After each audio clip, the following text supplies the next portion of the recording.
આજે આપણે ધોરણ 10 સામાજિક વિજ્ઞાન તેમનું પ્રકરણ નંબર 1 ભારતનો વારસો તેનો પાર્ટ 2 વિશે અભ્યાસ કરીશું।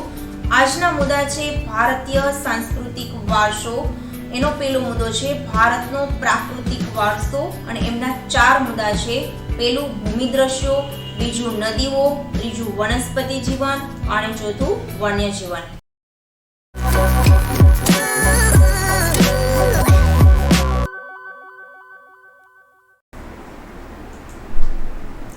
ભારતીય સંસ્કૃતિનો વારસો।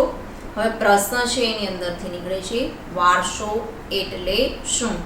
2 ગુણનો પ્રશ્ન સાથે 1 ગુણના હેતુલક્ષી પ્રશ્ન તરીકે પણ પૂછાઈ શકે।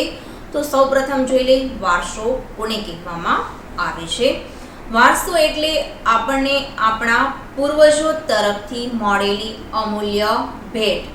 તો આ 1 ગુણનો પ્રશ્ન હતો। તમને 1 ગુણના હેતુલક્ષીમાં કે તો તમારે આટલો જ જવાબ લખવાનો છે, પણ 2 ગુણનો પૂછાય તો એનું વિસ્તૃત ચર્ચા કરવાની થશે। હવે ડેફિનેશન શું કહે છે તો કે આપણા પૂર્વજો તરફથી મળેલી અમૂલ્ય ભેટ એટલે કે આપણા પપ્પા તરફથી આપણને મળે છે એમ પપ્પાને એના પપ્પા તરફથી એટલે કે આપણા દાદા તરફથી મળે છે, એમ એક પેઢીમાંથી બીજી પેઢીમાં પોતે જે કાંઈ પોતાની પાસે છે, પછી રીત રિવાજ હોય, મિલકતનો વારસો બી હોય, સંસ્કારનો વારસો પણ હોય, રહેણી કેણી, આર્થિક ઉપાર્જન, આ બધું વારસામાં મળે છે, બરાબર। એટલે એક પેઢીમાંથી બીજી, બીજીમાંથી ત્રીજી, એમ સતત આ પેઢીનું હસ્તાંતરણ વારસા સ્વરૂપે થતું હોય છે। ત્યાર પછી આગળ આપણો ભારતનો ઇતિહાસ હજારો વર્ષ પુરાણો છે। પુરાણો એટલે કે જૂનો છે। શાળાકીય અભ્યાસમાં લેવાતી દૈનિક પ્રતિજ્ઞામાં પણ આપણે હું મારા દેશને ચાહું છું, તેના સમૃદ્ધ અને વૈવિધ્યપૂર્ણ વારસાનો મને ગર્વ છે તેમ કહીએ છીએ। તો દરેક આપણી ગુજરાત રાજ્ય પરીક્ષા મંડળ દ્વારા જે કંઈ બુક બહાર પડે છે ટેક્સ્ટ બુક, એ ટેક્સ્ટ બુકની અંદર પહેલા જ પેજ ઉપર પ્રતિજ્ઞા આપેલી હોય છે અને એ પ્રતિજ્ઞામાં પણ એવું લખેલું છે કે હું મારા દેશને ચાહું છું અને મારો ભારતનો જે સમૃદ્ધ અને વૈવિધ્યપૂર્ણ વારસો છે તેનો મને ગર્વ છે। એટલે કે એમાં પણ એને એક વારસાનું સારું એવું વખાણ કરેલા છે। તો આપણો ભારતનો વારસો છે એ વિશ્વ લેવલે જોઈએ તો સૌથી જૂનો વારસો છે અને સાથે સાથે સમૃદ્ધ વારસો પણ છે। આ સમૃદ્ધ વારસો એટલે ભારતનું સમગ્ર વિશ્વને પૂર્ણ માનવ જીવનના રહસ્યનું પ્રદાન એમ કહી શકાય છે।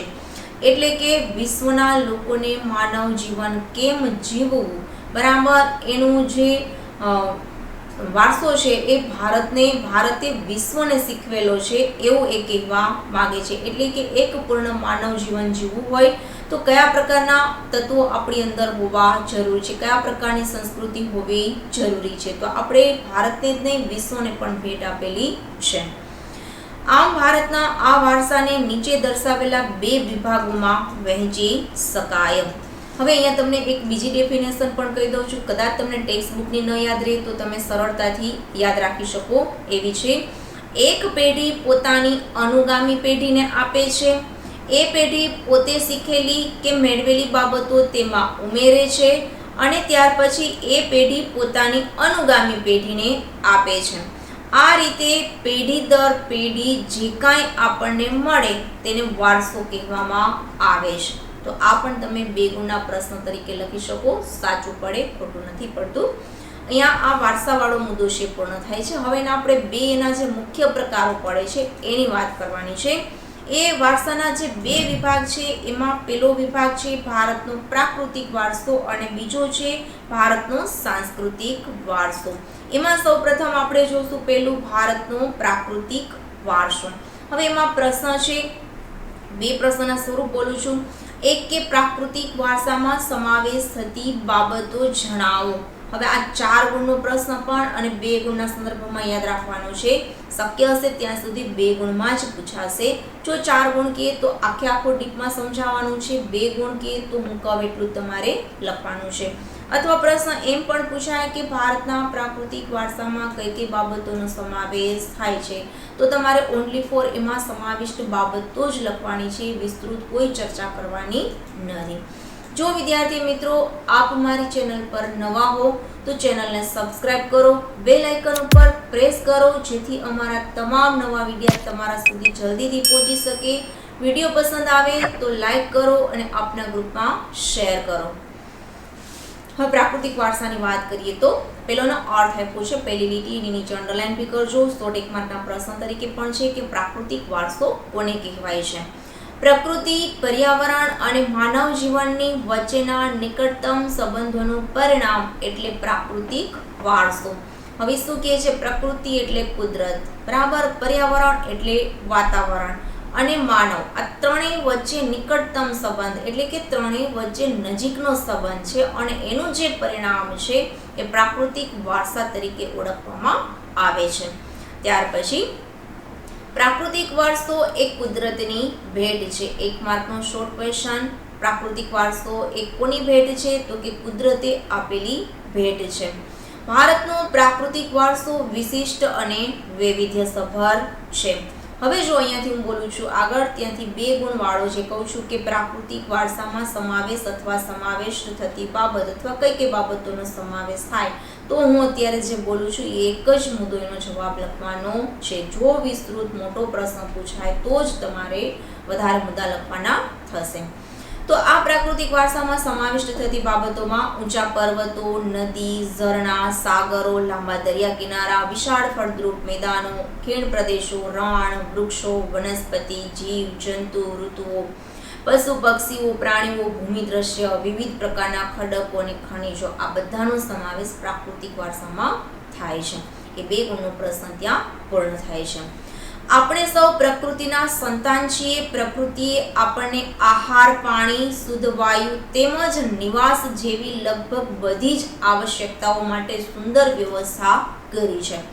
તો કે આપણું જે મનુષ્ય જીવન છે એટલે કે સજીવ સૃષ્ટિ છે એ કોના ઉપર આધારિત છે? તો કે પ્રકૃતિ ઉપર આધારિત છે, કારણ કે આ જ પ્રાકૃતિક વારસાએ આપણને ખોરાક પણ પૂરો પાડેલો છે, પાણી પણ પૂરું પાડેલું છે, સાથે પ્રાણવાયુ એટલે કે ઓક્સિજન પણ આપણને પૂરો પાડે છે અને સાથે નિવાસ એટલે કે રહેઠાણ માટેની, રહેવા માટેની જગ્યા પણ પૂરી પાડે છે। અને આ 4 જરૂરિયાતો છે એ સૌ કોઈ સજીવ સૃષ્ટિ માટે, મનુષ્ય હોય કે પ્રાણી હોય, દરેક માટે આવશ્યક વસ્તુ છે। આ 4 વગર સજીવ સૃષ્ટિની કલ્પના આપણે કરી શકીએ નહીં। પ્રકૃતિ સાથેનો આપણો વ્યવહાર શ્રદ્ધાપૂર્વક હોવાના ઉદાહરણો પંચતંત્રની વાર્તા અને બૌદ્ધ ધર્મની જાતક કથાઓમાં જોવા મળે છે। આ આઈએમપી શોર્ટ ક્વેશ્ચન યાદ રાખવાનું છે તમને, એમ કે પ્રકૃતિ સાથેનો આપણો વ્યવહાર શ્રદ્ધાપૂર્વક છે એના ઉદાહરણો શેમાં જોવા મળે છે? તો કે પંચતંત્રની વાર્તા અને બૌદ્ધ ધર્મની જાતક કથા। હવે પંચતંત્રની વાર્તા એટલે શું? તો કે એવી વાર્તા કે જેમાં કોઈ સારી શીખ મળતી હોય, સારા સંસ્કાર મળતા હોય, જીવનની સારી વસ્તુઓ કે જે આપણને આગળ વિકસવા માટે સારી પ્રેરણા પૂરી પાડતા હોય એવી વાર્તાઓની વાત કરી છે। એવી કોઈ બોધ આપતી વાર્તાઓ, બરાબર। તો એનો ઉદાહરણ તરીકે વાંદરા છે, વાંદરા અને કાચબાની વાર્તા હોય, ત્યાર પછી દોસ્ત અને દુશ્મનીની વાર્તા, ત્યાર પછી કર્મ ન કરવાથી થતી નુકસાની વગેરે જેવી વાર્તાઓનો સમાવેશ થાય છે। ત્યાર પછી પૂછ્યું બૌદ્ધ ધર્મની જાતક કથા, તો એમાં કઈ બાબતોનો સમાવેશ થાય છે? તો કે બૌદ્ધના પૂર્વજન્મની કેટલીક બાબતો છે આ કથાની અંદર સમાવેલી છે અને એ મનોરંજનના માધ્યમથી બૌદ્ધ ધર્મની કોઈ નીતિ હોય, રીતિ હોય, જીવન જીવવાની રીત હોય અને પૂર્વજન્મમાં જે કાંઈ એની ઘટનાઓ બનેલી છે એનું નિરૂપણ છે એ આ કથાઓની અંદર કરેલું છે। ત્યાર પછી આગળ આપણા લોકસંગીત અને શાસ્ત્રીય સંગીતમાં પણ ઋતુઓ અને પ્રકૃતિ સાથેનો સંબંધ જોવા મળે છે। આપણા ગીતો, તહેવારો, કવિતાઓ, ચિત્રોમાં પ્રકૃતિ અને ઋતુચક્રનું નિરૂપણ પણ જોવા મળે છે। અને ત્યાર પછી લાસ્ટ આ એપિસોડ ક્વેશ્ચનમાં પણ યાદ રાખવાની છે, કઈ ચિકિત્સા પદ્ધતિ પ્રકૃતિ પર આધારિત છે? તો યાદ રાખશો નિસર્ગોપચાર, એને નેચરોથેરાપી પણ કહેવામાં આવે છે, અને બીજી છે આયુર્વેદિક યુનાની પદ્ધતિ। આ બંને પદ્ધતિ છે જે પ્રકૃતિ પર આધારિત છે। તો નિસર્ગોપચાર એટલે સંપૂર્ણપણે કુદરતી તત્વોનો ઉપયોગ કરી અને કોઈ રોગને મટાડવા।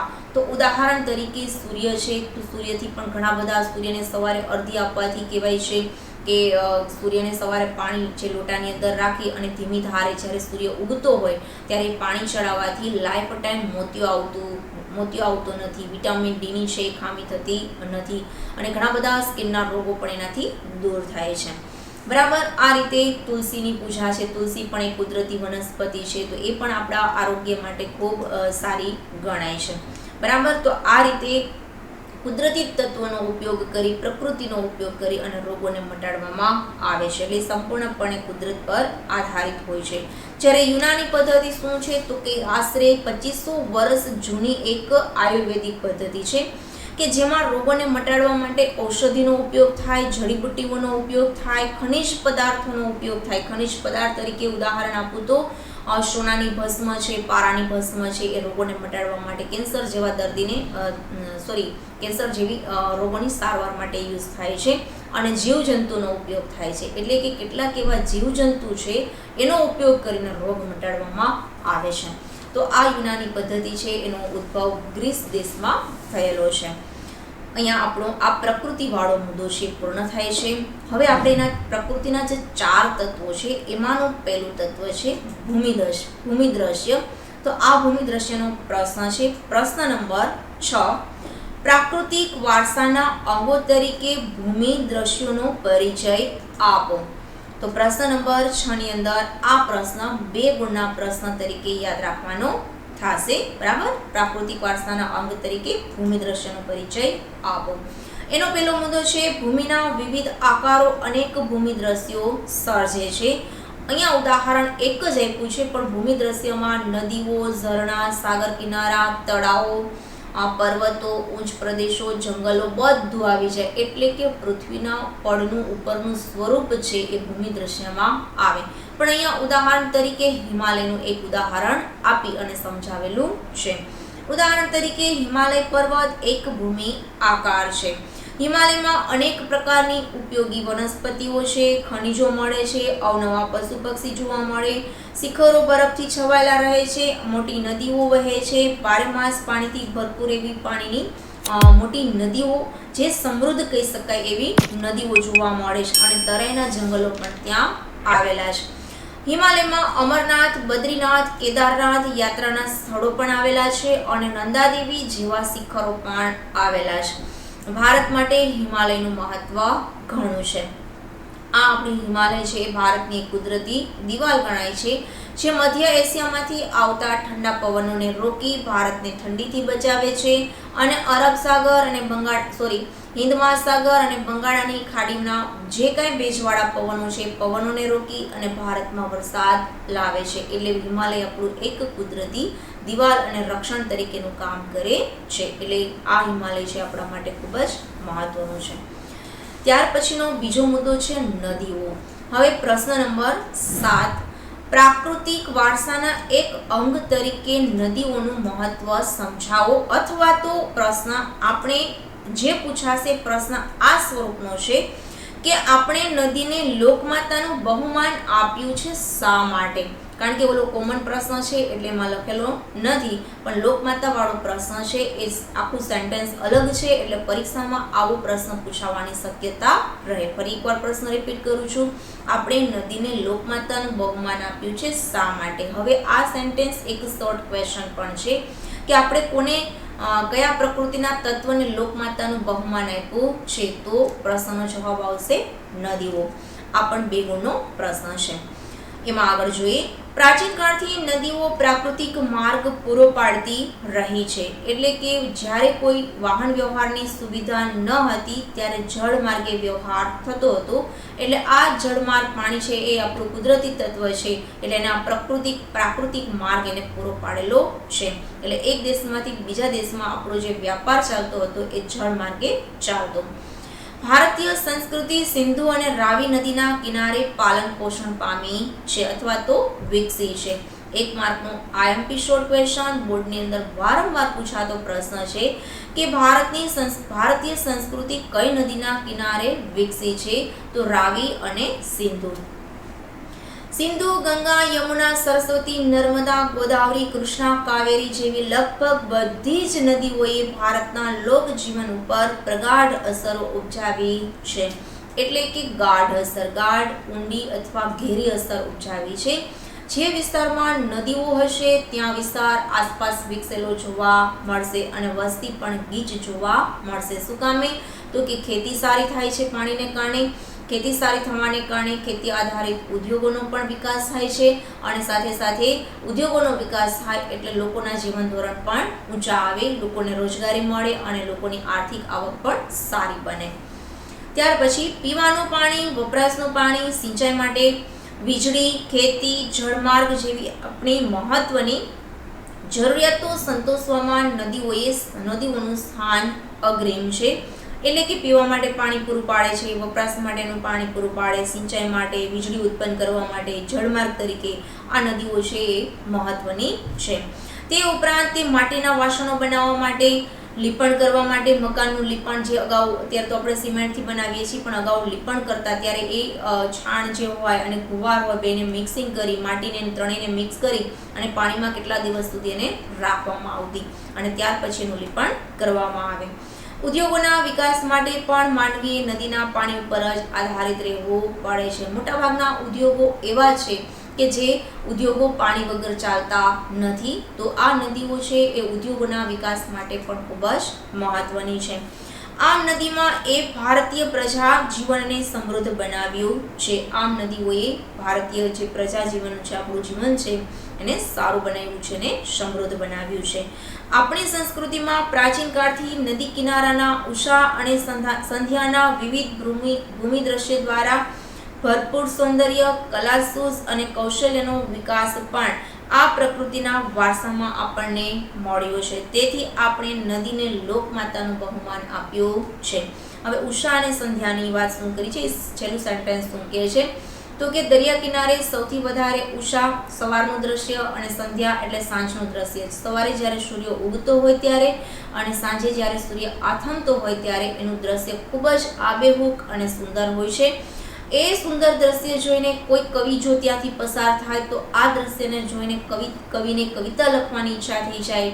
કોઈ વાર્તાકાર હોય ને વાર્તાકાર લખવાની ઈચ્છા થઈ જાય, કોઈ સાહિત્યકાર હોય અને સાહિત્ય લખવાની ઈચ્છા થઈ જાય અને કોઈ જો ગીતકાર હોય, સંગીતકાર હોય તો એને ગીતની રચના કરવાની ઈચ્છા થઈ જાય. એવું સુંદર દ્રશ્ય હોય છે.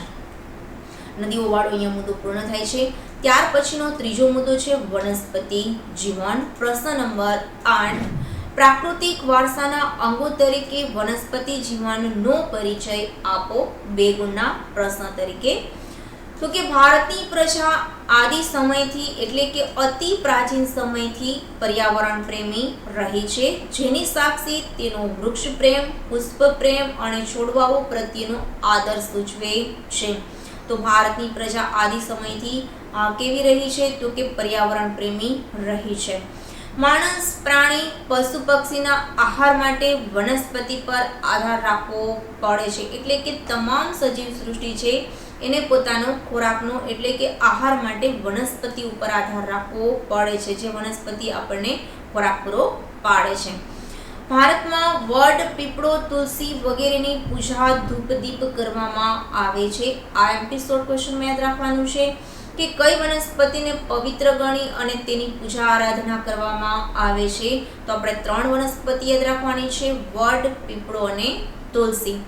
વડ છે એ વટ સાવિત્રીના વ્રતમાં વડની પૂજા કરવામાં આવે છે. તો એ પણ એક શોર્ટ ક્વેશ્ચન યાદ રાખવાનું છે કે વટ સાવિત્રીના વ્રતની અંદર શેની પૂજા કરવામાં આવે છે તો વડની પૂજા કરવામાં આવે છે. કદાચ ટેક્સ્ટ બુકની અંદર જો જૂનું એડિશન હશે તો એમાં પ્રિન્ટ મિસ્ટેક હશે, વટ લાવિત્રી એવું લખેલું હશે, પણ આપણે વટ સાવિત્રી યાદ રાખવાનું છે. પીપળો પણ આપણે પિતૃઓને તૃપ્ત કરવા માટે પાણી રેડીએ છીએ, વિષ્ણુ ભગવાનનું સ્થાન છે એવું સમજી અને એની પૂજા કરીએ છીએ. તુલસીને આપણે ઘરે છે એનો રોપો છે રોપીએ છીએ અને કાયમ માટેની ધૂપ દીવા છે એને પણ કરીએ છીએ. અને અનેક રોગો છે એને મટાડવા માટે પણ તુલસી ખૂબ ઉપયોગી છે. ત્યાર પછી અનાજ, કઠોળ, તેલીબિયાના છોડ, ધન ધાન્યથી લહેરાતા ખેતરો, વન સમૃદ્ધિથી ભરેલા જંગલો અને ઔષધિઓ માટે ઉપયોગી છોડવાઓએ આપણા અતિ પ્રાચીન કાળથી જીવનને સમૃદ્ધ બનાવ્યું છે. ત્યાર પછી હરડે, આમળા, બહેડા, કુવારપાઠું, અરડુસી, લીમડો વગેરે ઔષધિઓ તથા મોગરો, ગુલાબ, કમળ, ડમરો, સૂરજમુખી, ચંપો, નિશિગંગા, જુઈ વગેરે જેવા પુષ્પોએ માનવ જીવનને ખૂબ જ સુંદર, સુવાસિત, નિરામય અને સમૃદ્ધ બનાવ્યું છે. તો કે ઔષધિ આપણને નિરોગી બનાવ્યા છે, કારણ કે ઔષધિ આપણે રોગોને મટાડવા માટે ઉપયોગ છે. સાથે સાથે ફૂલો છે એ આપણા જીવનને સુંદર અને સુવાસિત બનાવે છે, કારણ કે ફૂલોને જોઈ અને ઘણા બધા ડૉક્ટર બી એવું કહે છે, મેડિટેશન જે કરતા હોય એવું કહે છે ડૉક્ટર, કે મનોરોગી જે હોય એને કાયમને માટે ફૂલ છોડ વાવી અને એની સારવાર કરવાનું કહે છે. શું કામે? તો કે ફૂલ છોડ જોઈ અને આપણને ચહેરા ઉપર સ્મિત આવી જાય છે, ટેન્શન પણ દૂર થઈ જાય છે, પ્રવૃત્તિમય પણ રહીએ છીએ અને ફૂલોને જોઈને આનંદ પણ આવે છે. આમ ભારતના સામાજિક ધાર્મિક જીવન ઉપર વનસ્પતિનો અસરકારક પ્રભાવ રહ્યો છે. તો 101 માર્કનો પ્રશ્ન કે ભારતના કયા તત્વો પ્રાકૃતિક તત્વો છે કે જેમાં સામાજિક ધાર્મિક જીવન ઉપર તેની અસર જોવા મળે છે? તો યાદ રાખવાનું છે વનસ્પતિ. ત્યાર પછીનો ચોથો મુદ્દો છે વન્યજીવન. હવે એનો ક્વેશ્ચન નંબર 9, પ્રાકૃતિક વારસાના અંગો તરીકે વન્યજીવોનો પરિચય આપો. એની અંદર જોઈ લઈએ. અહીંયા વન્યજીવો એટલે જંગલોના પ્રાણીઓની વાત કરી છે. પ્રાચીન સમયથી ભારત દેશ પ્રકૃતિ પ્રેમી હોવાની સાથે સાથે પ્રાણી પ્રેમી સંસ્કૃતિ ધરાવતો દેશ પણ રહ્યો છે. ભારતમાં વાઘ, સિંહ, હાથી, ગેંડા, ચિત્તો, શિયાળ, રીંછ, હરણ, રોઝ, સાબર, સાસસલા, અજગર, સાપ, નાગ, નોળિયા, ઘોષ, સાહોડી વગેરે જેવા જીવો છે એ ભારતના જંગલોમાં જોવા મળે છે. ત્યાર પછીનો આઈએમપી શોર્ટ ક્વેશ્ચન યાદ રાખવાનું છે, બોર્ડની અંદર પૂછાઈ ગયેલો પ્રશ્ન પણ છે. વિશ્વમાં એશિયાઈ સિંહો માત્ર ગુજરાતના ગીરના જંગલોમાં જોવા મળે છે. તો 1 માર્કનો શોર્ટ ક્વેશ્ચન, વિશ્વમાં એશિયાઈ સિંહો કઈ જગ્યાએ જોવા મળે છે? તો કે એકમાત્ર ગુજરાતના ગીરના જંગલોમાં. આપણી ધાર્મિક માન્યતાઓમાં પણ લોકોએ કેટલાક વન્યજીવોને એટલે કે વાઘ, મોર, મગર અને ગરુડ વગેરેને દેવદેવીઓના વાહન તરીકે સ્થાન આપ્યું છે. એટલે કે કેટલાક એવા પ્રાણીઓ છે કે જે આપણા 33 કરોડ દેવતાઓ જે આપણે કહીએ છીએ એમાં કેટલાક દેવદેવીઓના વાહનો છે એ આ પ્રાણીઓ રહ્યા છે. એમાં વાઘ છે, વાઘેશ્વરી માતાજીનું વાહન છે. એવી રીતે મોર છે એ કાર્તિક ભગવાનનું વાહન છે, મગર છે એ ખોડિયાર માતાજીનું વાહન છે અને ગરુડ છે એ વિષ્ણુ ભગવાનનું વાહન છે. તો આ રીતે પ્રાણીઓના વાહન તરીકે એને સ્થાન આપવામાં આવ્યું છે પ્રાણીઓને. ત્યાર પછીનો મુદ્દો છે એ પણ આઈએમપી શોર્ટ ક્વેશ્ચન યાદ રાખવાનું છે. આપણી રાષ્ટ્ર મુદ્રામાં પણ 4 સિંહ, ઘોડો તથા બળદની આકૃતિ મૂકી તેનું મૂલ્ય આપ્યું છે. સાથે એક શબ્દ તમારે અહીંયા એડ કરીને રાખવાનું છે, હાથી પણ લખવાનું છે, કારણ કે આપણી રાષ્ટ્રીય મુદ્રાની અંદર 4 સિંહો એટલે કે 3 આપણી સામે દેખાય છે, એક સામે, 2 સાઈડમાં, એક પાછળની સાઈડ અને નીચે જે સિંહ છે એની નીચે એક બાજુ ઘોડો ને એક બાજુ બળદ જોવા મળે છે, પણ સાથે પાછળની સાઈડ હાથી પણ આપેલો છે. જે તમારા ટેક્સ્ટબુક જે 10માની ટેક્સ્ટબુક છે સામાજિક વિજ્ઞાનની, એનું પુઠ્ઠું જે છે છેલ્લા પેજનું પુઠ્ઠું છે એની પાછળ આપેલું છે, તમે જોઈ શકો છો. તો આપણે શોર્ટ ક્વેશ્ચનની અંદર યાદ રાખવાનું છે કયા પ્રાણીનો સમાવેશ આપણા રાષ્ટ્રીય મુદ્રામાં થાય છે? તો 4 સિંહ, ઘોડો, બળદ અને હાથી. હવે ખાલી એમ કે આપણું રાષ્ટ્રીય ચિહ્ન કયું છે? તો તમારે ખાલી એક જ યાદ રાખવાનું છે, 4 સિંહોની મુખાકૃતિ. એ આપણું રાષ્ટ્રીય ચિહ્ન છે. જો ઓપ્શન આપેલું હશે તો 3 પણ આપેલું હશે, 3 સિંહ પણ આપેલું હશે. આપણે 4 ને ફોલો કરવાનું છે, 4 ને યાદ રાખવાનું છે. પ્રાણીઓની સુરક્ષા માટે કાયદા બનાવ્યા છે, તેમજ તેમના જતન અને સંવર્ધન માટે સરકારે અભયારણ્યો અને રાષ્ટ્રીય ઉદ્યાનો પણ બનાવ્યા છે. પ્રાણીઓનો શિકાર થવાને કારણે ઔષધિ મેળવવા માટે પ્રાણીઓનો શિકાર થતો હતો, આર્થિક પ્રવૃત્તિ માટે પ્રાણીઓનો શિકાર થતો હતો. દિવસે ને દિવસે આ પ્રાણીઓની સંખ્યા ઘટવા લાગી હતી. એટલે આપણી સરકારે પ્રાણીઓની સુરક્ષા માટે અને નવા કડક કાયદાઓ બનાવેલા છે. દર વખતે નવા કાયદાઓ બનાવી અને પ્રાણીઓને સુરક્ષિત કરવાનો પ્રયાસ કરી રહ્યા છે, એની સંખ્યામાં વધારો કરવાનો પ્રયાસ કરી રહ્યા છે. અને એ માટે સરકારે અભયારણ્યો અને રાષ્ટ્રીય ઉદ્યાનો પણ બનાવેલા છે કે જેના કારણે પ્રાણીઓ એના કુદરતી વાતાવરણમાં સુરક્ષિત રહે અને લાંબુ આયુષ્ય પણ ભોગવી શકે. અહીંયા આજનો આપણો પાર્ટ 2 પૂર્ણ થાય છે. મુદ્દા સંબંધિત કોઈ પ્રશ્ન હોય તો કોમેન્ટ બોક્સની અંદર જરૂરથી જણાવશો. નેક્સ્ટ વિડીયોની અંદર નવા મુદ્દા સાથે ફરી મળીશું. Thank you.